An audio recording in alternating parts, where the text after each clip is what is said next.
নমস্কার, আপনারা দেখছেন ওঙ্কার বাংলা। আপনাদের সঙ্গে রয়েছি আমি সৌমি। নজর রাখবো গুরুত্বপূর্ণ খবরের দিকে। পূর্ব মেদিনীপুরের একটি নামী ইংরেজি মাধ্যম স্কুলের একটি সাংস্কৃতিক অনুষ্ঠানে গান গাইতে গিয়ে হেনস্থার শিকার লগ্নজিতা চক্রবর্তী। অশালীন মন্তব্যের পাশাপাশি তার উপর শারীরিক আক্রমণের চেষ্টাও হয়েছিল বলে অভিযোগ। শনিবার রাতেই পূর্ব মেদিনীপুরের ভগবানপুর থানায় গিয়ে লিখিত দায়ের অভিযোগ করেন শিল্পী। অভিযুক্তকে গ্রেফতার করেছে পুলিশ। শনিবার পূর্ব মেদিনীপুর জেলার ভগবানপুরের সাউথ পয়েন্ট পাবলিক স্কুলে একটি সাংস্কৃতিক অনুষ্ঠানে গান গাইতে গিয়েছিলেন লগ্নজিতা। শিল্পীর অভিযোগ, সন্ধ্যা 7টা নাগাদ অনুষ্ঠান শুরু হয় এবং প্রায় 45 মিনিট নির্বিঘ্নেই 7টি গান গেয়েছিলেন তিনি। কিন্তু অষ্টম গান শুরুর আগে তিনি দর্শকদের সঙ্গে কথা বলছিলেন।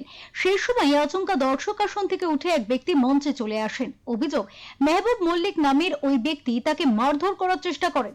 গায়িকার অভিযোগ, জাগো মা পরিবেশন করেছিলেন তিনি। গান শেষ হওয়ার পরে ওই ব্যক্তি উত্তেজিত হয়ে ওঠেন। অভিযুক্ত ব্যক্তি তাকে উদ্দেশ্য করে অশ্রাব্য ভাষায় কথা বলেন এবং আপত্তিকর মন্তব্য করতে থাকেন।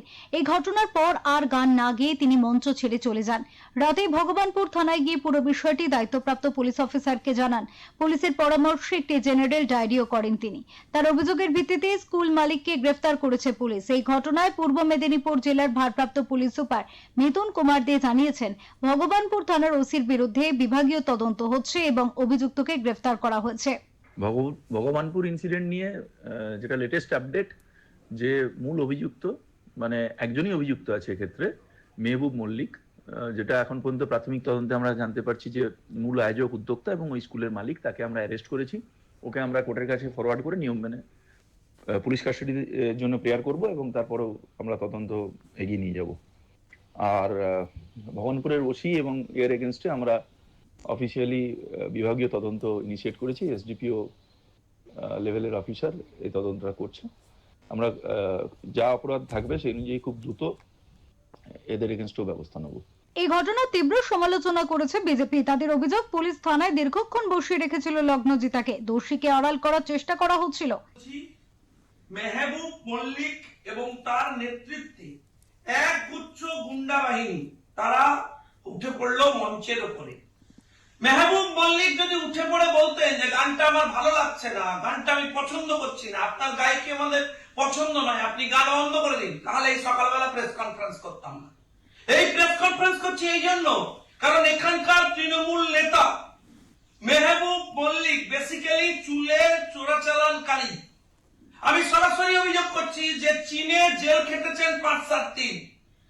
তার নেতৃত্বে তিনি আজকে গতকাল রাত্রে মঞ্চে উঠে লগ্নজিতা চক্রবর্তীকে এই গান বন্ধ করতে বলেন কেন, এবং তারপর তাকে মারধর করার চেষ্টা করা হয়, অ্যাসল্ট করার চেষ্টা করা হয়, তাকে আঘাত করার চেষ্টা করা হয় কেন?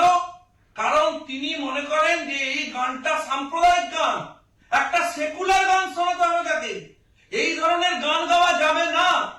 আমি জানতে চাই রাজ্য সরকারের কাছে যে পরিস্থিতিটা কি প্রায় বাংলাদেশ বানিয়ে দিয়েছে।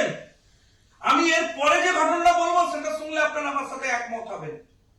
কোন রকমে লগ্নজিতা চক্রবর্তী এবং তার টিম সেই পরিস্থিতি থেকে বেরিয়ে কাছেই ভগবানপুর থানা, ভগবানপুর পুলিশ স্টেশন, সেই পুলিশ স্টেশনে পৌঁছানোর পর এখানে এক শাহজাহানের রাজত্ব। ভগবানপুর থানায় গত 15 বছর ধরে রয়েছেন এখানে একজন ওসি, তার নাম শাহজাহান হক। তিনি রাত 2:30-3টে পর্যন্ত লগ্নজিতা চক্রবর্তী এবং তার টিমকে বসিয়ে বোঝানোর চেষ্টা করেন যে অভিযোগ কোনো মতেই করা যাবে না, কেস সেটিং করুন। ব্যুরো রিপোর্ট, ওঙ্কার বাংলা।